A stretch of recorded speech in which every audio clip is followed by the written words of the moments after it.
We've gathered a group of industry leaders from the design and technology community at Planet Innovation in Melbourne to judge some of the best innovations for the year in Australia and New Zealand.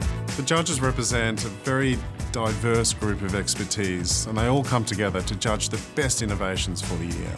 In this episode, we're looking for the best innovations to go through to our top 10 later on in the series. Peter Friedman of Rode Microphones admired the meeting of function and form with this first innovation, solving two problems when you're out on the water. This is what this device does. You put it all in there, it's warm, safe, dry, no dramas, and you can listen to music and you can take a call. That's really, really clever. So Chris, you've asked me to meet you on the beach in a wetsuit. Here I am. Well, let's get out in the water and have an adventure. What about my stuff? Don't worry about your stuff. Got it all sorted.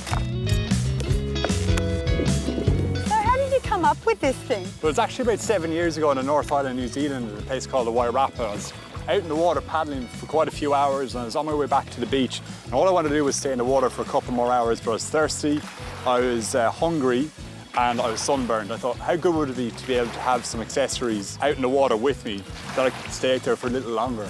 Not only is it keeping everything dry, it's also a waterproof speaker. You can be paddling on your board, listening to your music, take a phone call, listen to a yoga class. So what is this music? It's a local Perth band called Gren and Dolly. They're fantastic. Yeah, a bit funky, huh? You're going to control everything through this accessory, the Stokestash smartwatch. And if I have my own waterproof smartwatch, can I use it? Yeah, that's all good. You can use your own one. Essentially, how you control it is through the three-way Bluetooth device, waterproof speaker, waterproof smartwatch, and your phone inside a waterproof casing. Okay, but we have a slight problem then, because that means you've got to be very experienced, because otherwise you're going to get the electronics wet. No, don't worry. It's completely waterproof. Watch, Terry, look. My phone's in there. All good. You can trust me, I'm Irish. It's completely waterproof. IP68, it can go a metre deep underwater. Okay.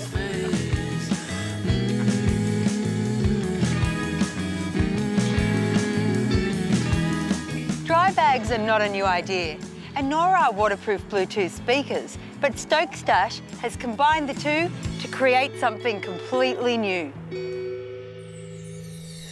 This creative application of a rapidly advancing technology impressed Sam Lanyon of Planet Innovation. We've all heard about 3D printing, but wow, today is the first time I've ever seen a printer printing a 3D biological structure. We're at the start of a very, very exciting journey with this technology.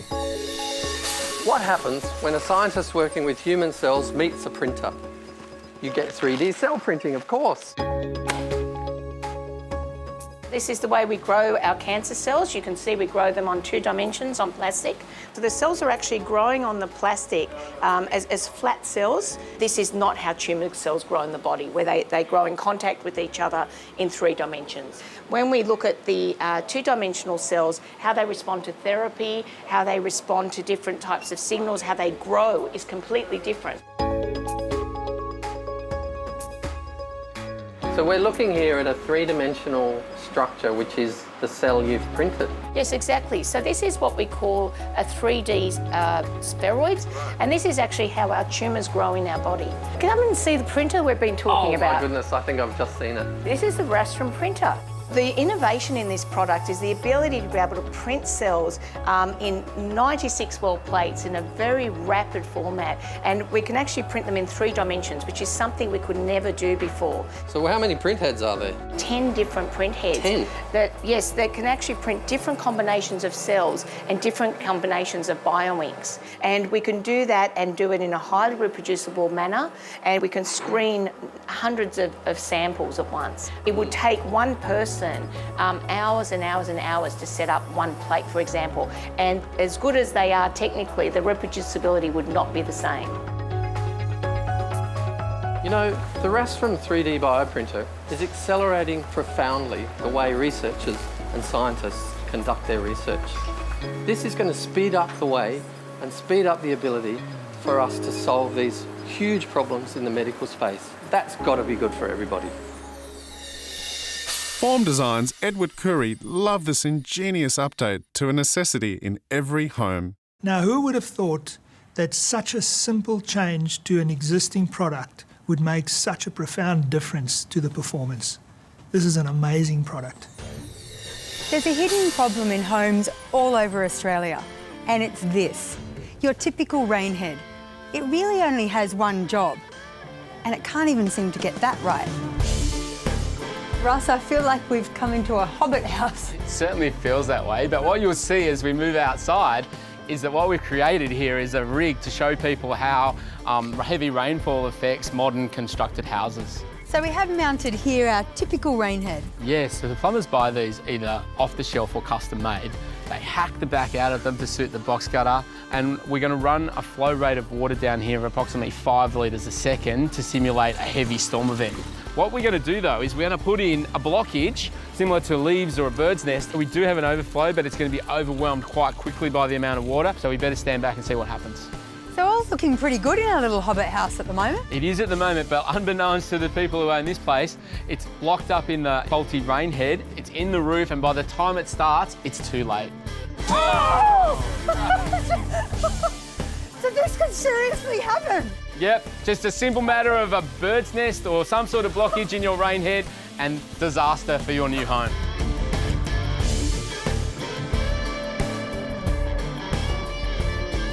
So what we've got here is a typical installation of a dam buster onto a box gutter. And what we'll do is we'll create a flow rate of 5 litres a second, just like we had last time. I'm going to simulate a blockage that's washed in from the roof. What happens is the water goes up and over the front and outside the house. And it looks like a water feature. Oh, absolutely. But in this instance, the water feature is acting like an indicator to tell you there's a problem inside here. And you can either get up there or get someone in to clean it out for you. Because something's been done that way before, doesn't make it right. Dam Buster takes the flood outside the house, not inside.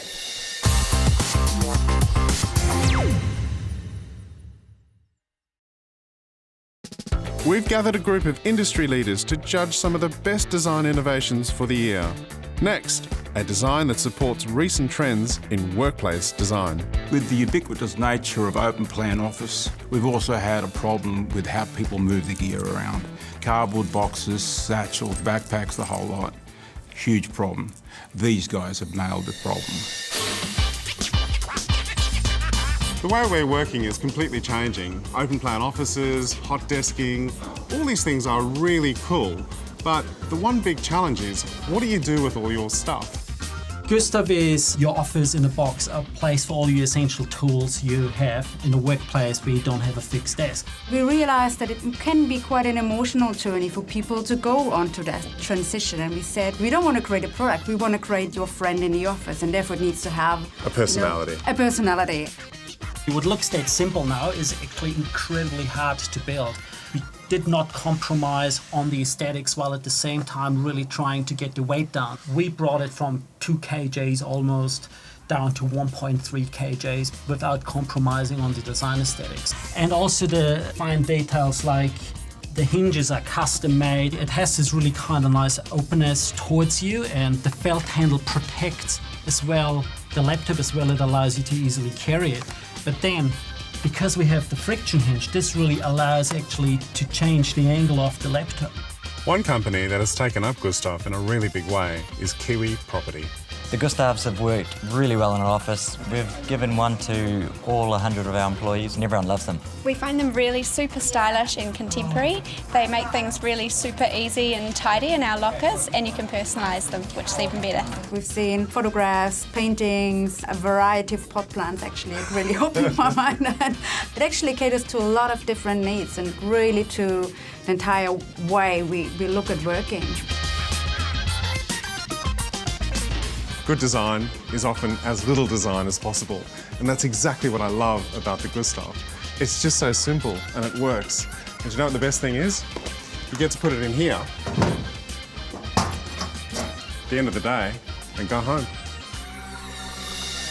Hearing loss affects 4 out of 5 Australians. It's a really big problem. Hearing aid design hasn't really changed that much since the 1950s. That is, until now. Hearing loss impacts nearly 4 million Australians. Yet due to the stigma around hearing aids, most people don't even seek help. Most people don't even know they have a problem, so they struggle unnecessarily in day-to-day environments. So Peter, what are the telltale signs of hearing loss? Well, there are quite a few. So you might notice when you're watching the TV, that your spouse is telling you you've got the volume too loud, or when you're on the phone. But actually the best example is a cafe like this, where there's lots of background noise and you're struggling to hear what the other person's saying. So what is it that you've created that's solving this problem for people? I'm curious. Well, this is it. This is the Facet. This is a hearing aid that has lots of fantastic new features. You put it together, put it behind your ear, and it solves a lot of those problems that we've just been talking about. What I'd like to do now, Terry, is show you how you can do something about your hearing loss. So we'll need a soundproof booth? No. In fact, it's much better if we don't use a soundproof booth. It's important that we do this in a normal environment. So I could be in my own office or at home? Absolutely. That would be perfect, whatever suits you. I'd like you to click on the button that says Play Word. Moth. And then I'm typing the result that I hear. That's right. Perfect. Okay, done. So the computer is recording your responses and comparing them with the actual word, and the errors that you make tell us about your hearing. Forge. Sharp. Done. And we are. Terrific. This shows that you have good hearing. So let's say my test wasn't so good. We can use the result of that test to program up some hearing aids for you. It's a great range of colours. These were designed by a medical device jewellery designer, Leah Heiss. The goal was to make them desirable to wear rather than making you feel like you have a disability. Okay, so attach the battery. It is a magnetic battery. It just clicks on, and just put that behind your right ear. Okay, it just pops on. That's right, and the little red bit goes into the ear canal. I can't even feel it there. Fantastic. In the same way that glasses are now a fashion accessory, Facet is changing the way we look at hearing loss. Packed with technology and background support, it is a life-changing accessory you want to wear.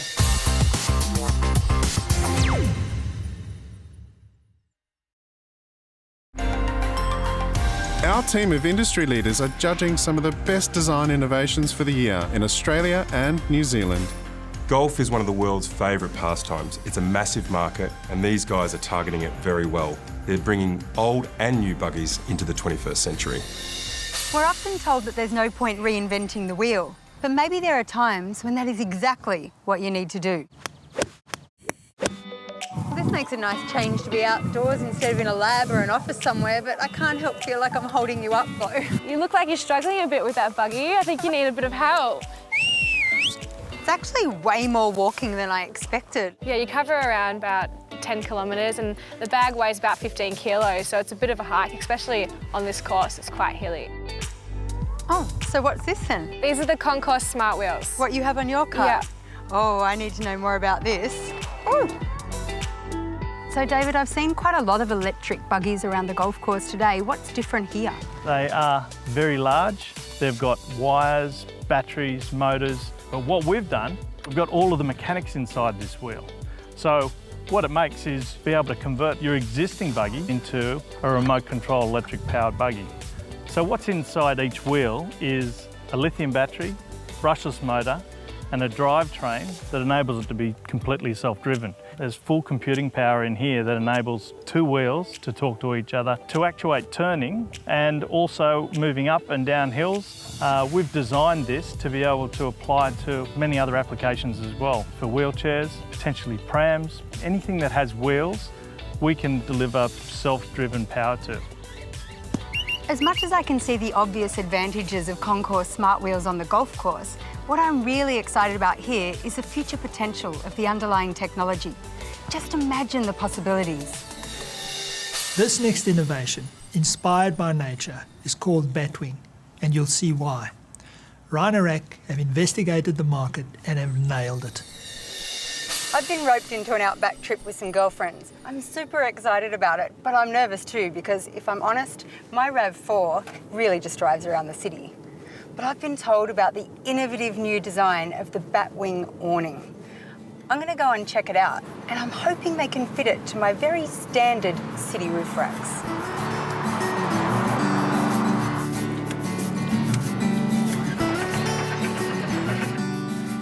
So Matt, this is it. It's pretty small. I mean, awnings are awnings, so what sets it apart? So we found a need in the market to deploy these things really quick. It's all about portable shade. It's about being covered out there in the elements.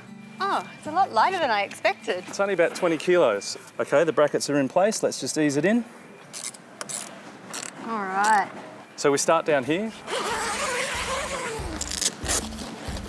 So we just pull it out like this and it fully deploys. Shall I grab the poles? Are they in the boot? No, they're right here, all incorporated. My girlfriends are going to be so envious. Sunset drinks with Batgirl. You're a natural, look at that. I am so impressed. I'm super excited to get going now. Kale, as one of the leading designers on this project, which part are you most proud of? I think I'm most proud of the fact that we were able to create an awning that can be deployed with one person and it comes together really fast and easily. So here we are in the great outdoors. This is where design meets reality. It's a little bit windy today, so I'm looking forward to seeing how the Batwing stands up to the test in its natural habitat. So we ready to go? Let's do it.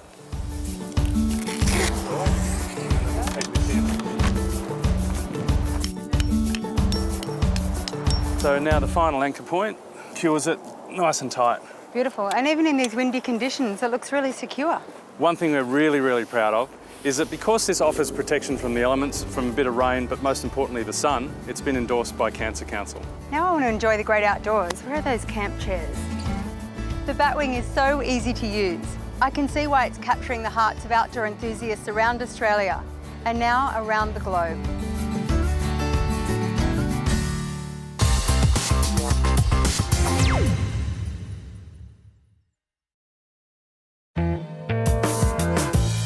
We're down to the final 2 projects for this episode of Australia by Design Innovations.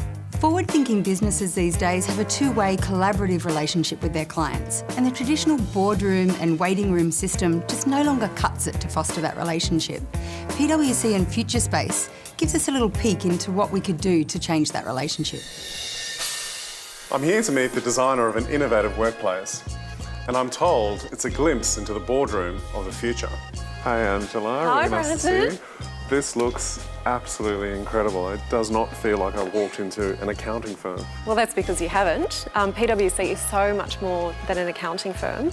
They wanted to completely rethink the way that they engage with their clients. It's about being welcomed, it's about being greeted to make you feel like you've stepped into one of the most beautiful hotels in the world. We've considered sound, we've considered scent. There's actually a custom scent that was designed so that you have that recognition of the brand and where you are. The brief for this space was to create almost like a gallery space where we could put different displays, different exhibitions, if you like, of some of these emerging technologies that the organisations PwC partners with are developing.